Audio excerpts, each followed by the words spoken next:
Hi guys, welcome back to Sticker Thursday. So recently we've been getting some requests to send some additional restore kits. And I know that a handful of you guys have been onboarded 3 and 4 years ago. So those kits are misplaced, they're lost, we're not sure what happened to them.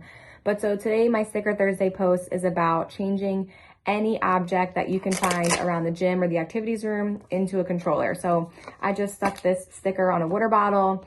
Now I've got a green controller. I don't know what has taken me so long, but I'm actually going to link the Amazon stickers in this post.